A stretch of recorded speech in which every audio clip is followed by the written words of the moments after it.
At 5:58 in the morning, while most of an entire island was still asleep, the ground beneath eastern Indonesia lurched with the force of a magnitude 7.7 earthquake. And within minutes, sirens were screaming, families were running for the hills in the dark, and the ocean itself began to pull back from the shore. What happened next over the following hours would leave dozens dead, more than 100 aftershocks rattling the region, and thousands of terrified people camped on high ground, too afraid to go home. But here's the part almost nobody outside Indonesia understands, and it's the reason I need you to stay with me till the end. This exact stretch of seafloor has a history, a warning that scientists wrote down years before this quake ever struck. If you want to actually understand why this disaster unfolded the way it did, and why experts had quietly feared this precise scenario, subscribe right now, because this is the kind of story we dig into here. Let's get into it, because what the science reveals is even more unsettling than the earthquake itself. Let's start with what actually happened, moment by moment, because the timeline matters enormously. It was Saturday, the 15th of August, 2026, at 5:58 a.m., local time, when the earthquake struck off the northern coast of the island of Flores in a province called East Nusa Tenggara. The United States Geological Survey measured it at magnitude 7.7, and crucially, they placed its depth at just 10 kilometers, a little over 6 miles below the surface. Now, that number, 10 kilometers, might not sound important, but it's one of the most important details in this entire story. A shallow earthquake is a far more violent earthquake at the surface than a deep one of the same magnitude. When the energy is released only 6 miles down, it doesn't have far to travel before it slams into the towns, the homes, and the people living directly above it. There's no thick cushion of rock to soak up the shaking. That's why a shallow 7.7 can be so devastating, and it's why the destruction in Flores was so immediate and so severe. The epicenter sat about 68 kilometers north-northwest of a town called Ende, out beneath the sea. And that offshore location triggered the second half of the nightmare, because when a large earthquake ruptures beneath the ocean floor and shoves the seabed upward, it displaces an enormous volume of water, and that displaced water becomes a tsunami.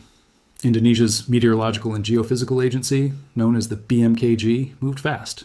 Within minutes, they issued a tsunami warning for 3 regions: South Sulawesi, East Nusa Tenggara, and West Nusa Tenggara. Evacuation orders went out, and across Flores, people did exactly what they had been trained to do their entire lives. They ran. They fled inland. They climbed to hilly ground in the pre-dawn darkness, carrying children, helping the elderly, abandoning everything they owned because the ocean was coming and there was no time to think. Now, here's where I have to be completely honest with you, because honesty is the whole point of what we do here, and the truth is more nuanced than the headlines. The tsunami did come, but it was not the towering wall of water that the word tsunami conjures in your imagination. The BMKG recorded a maximum tsunami height of about 94 centimeters, roughly 3 feet, at a district called Marole in the Ende region. At Labuan Bajo, a popular tourist gateway, the wave measured only about 30 centimeters, around a foot. On the island of Buton in South Sulawesi, the sea rose enough to flood a beach and a coastal village. So yes, a tsunami genuinely occurred, and yes, the warning was absolutely justified, but the wave was relatively modest, and by about 7:30 that morning, the BMKG declared the tsunami warning over. Here's why that distinction matters so much, and it leads directly to the most sobering part of this whole story. The vast majority of the people who died did not die because of the water. They died because of the shaking. Let that sink in for a second, because it flips the entire narrative. When we hear earthquake and tsunami, our minds immediately picture the sea as the killer. But in Flores on that August morning, the deadliest force was the earth itself, buildings collapsing on the people inside and around them in those first violent seconds.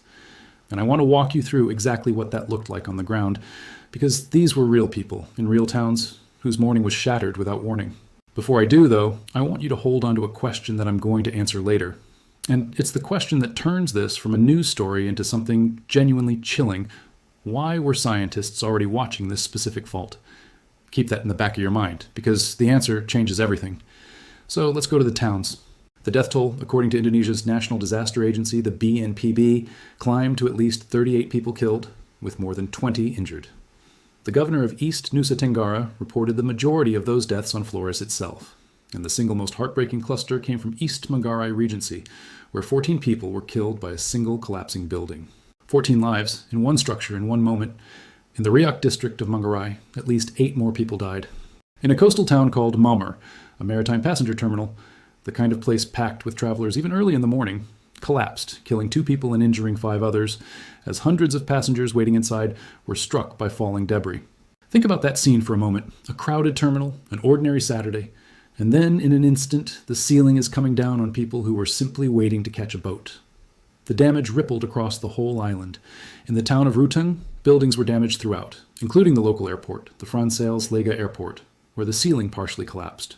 2 Chinese tourists at a hotel in Labuan Bajo were injured, not by the building failing, but while fleeing in sheer panic, which is its own kind of tragedy, because in the chaos of a major quake, the desperate scramble to escape can be nearly as dangerous as the shaking.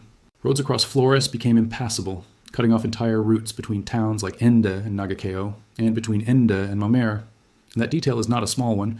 When roads collapse, rescue slows to a crawl, aid can't get through, the injured can't get out. The governor himself said that relief efforts were being hampered because the very roads needed to deliver help had been broken by the quake. More than 2,000 people were relocated, forced out of their homes and into shelters, and at hospitals in the Sika and Ende regions, patients had to be evacuated from the buildings meant to protect them. And then there were the aftershocks. And this is where the fear really settled in and refused to leave.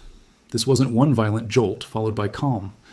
By 10 o'clock that morning, the BMKG had recorded more than 100 aftershocks.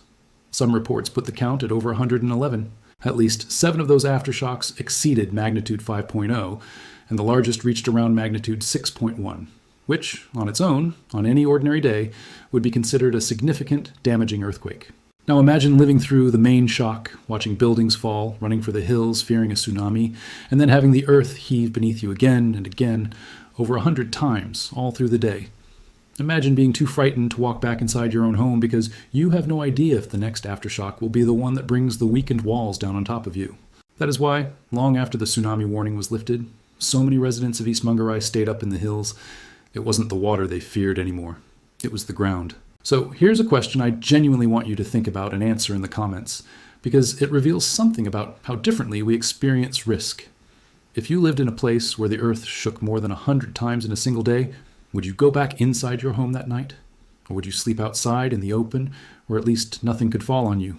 There's no wrong answer, but your instinct says a lot about how humans weigh fear against comfort. Drop it below and then stay with me, because now we get to the part that explains why any of this happened at all, and why it was, in a very real sense, expected.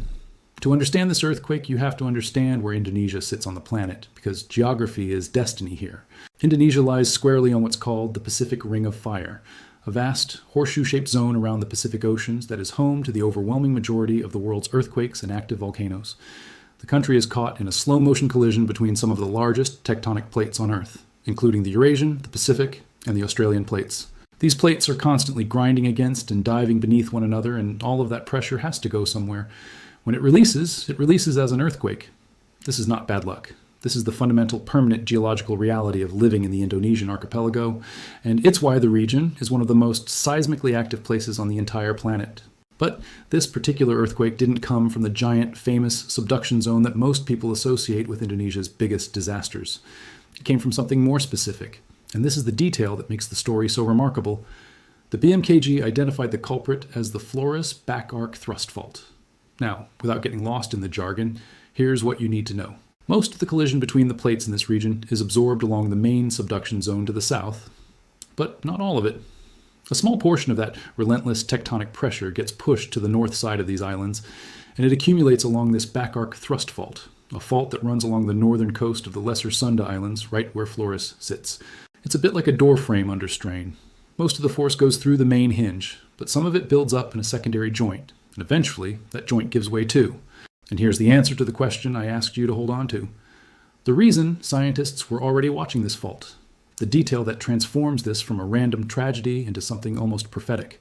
This same region has ruptured before, and in living memory. Back in 1992, a devastating earthquake struck this very area of Flores, generating a deadly tsunami that killed thousands of people.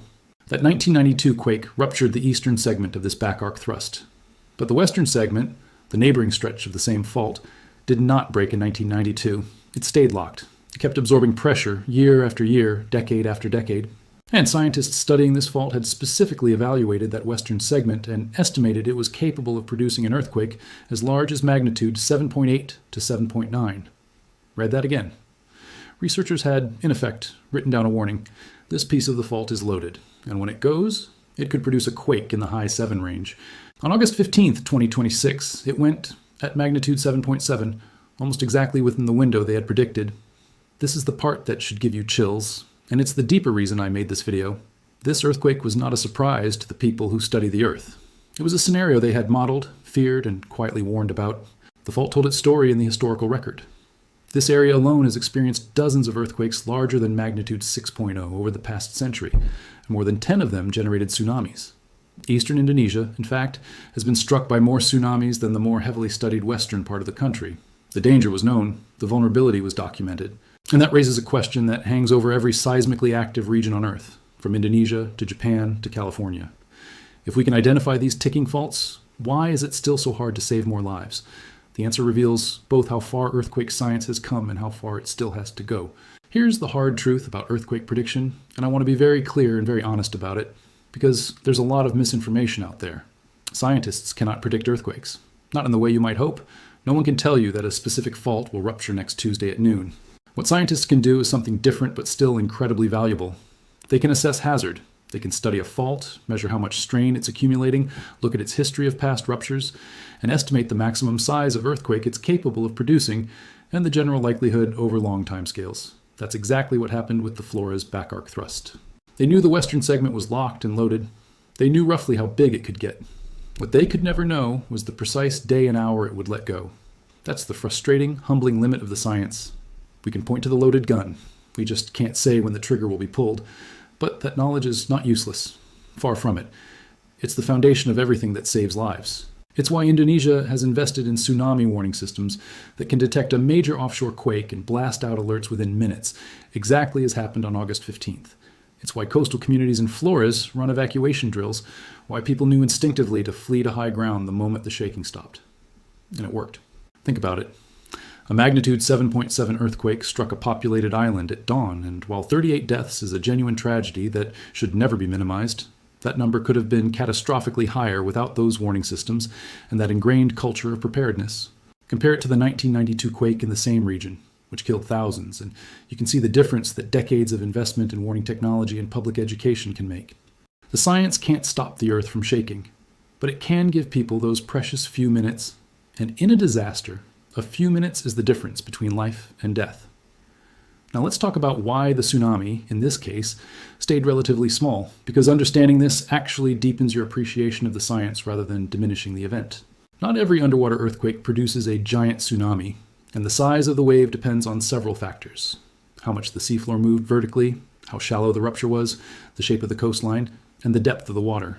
The USGS analyzed this quake and produced a detailed model of the rupture, finding that it broke a stretch of fault and pushed the seafloor upward, but the vertical displacement in this particular event generated a wave in the range of a meter at its peak, rather than the many meter monsters that the largest megathrust earthquakes can unleash. This is one of the reasons the BMKG was able to lift the tsunami warning within about 90 minutes. The tide gauges and coastal observations showed the actual waves coming in far smaller than the worst case scenario the initial warning had to assume. And that's exactly how a warning system is supposed to work. Assume the worst, get people to safety, then stand down quickly once the real data comes in.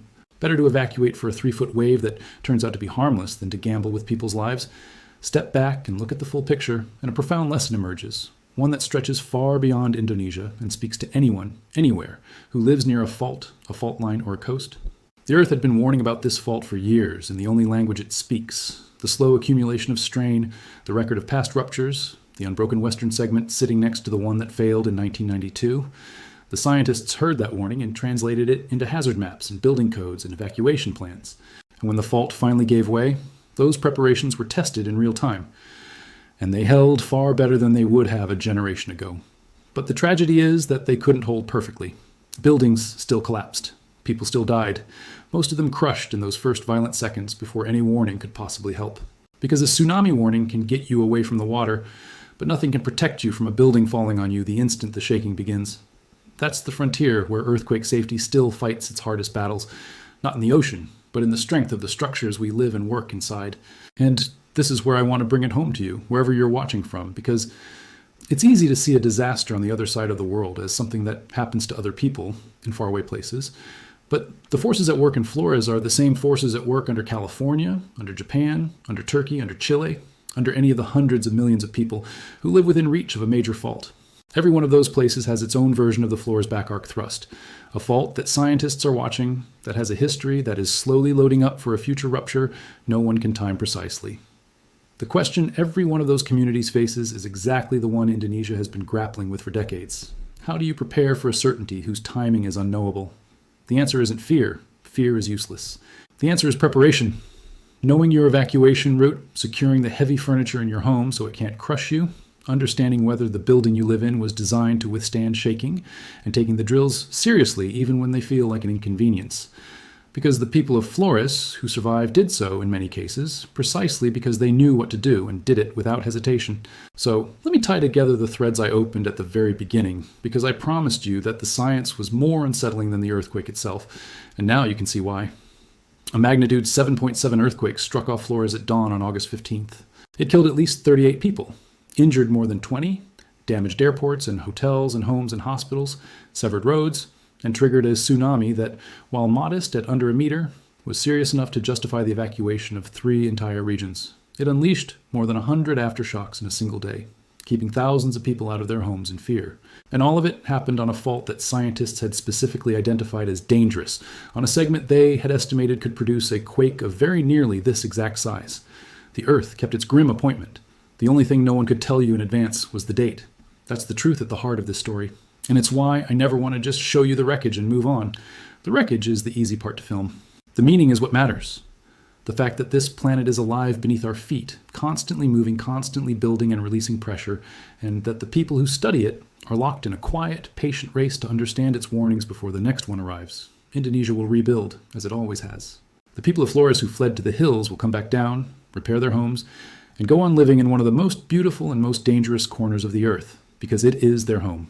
And somewhere out there, scientists are already turning their attention to the next locked segment of fault, the next accumulating strain, the next warning written in the language of the Earth, hoping that when it finally speaks, the world is listening a little more closely than it was the time before.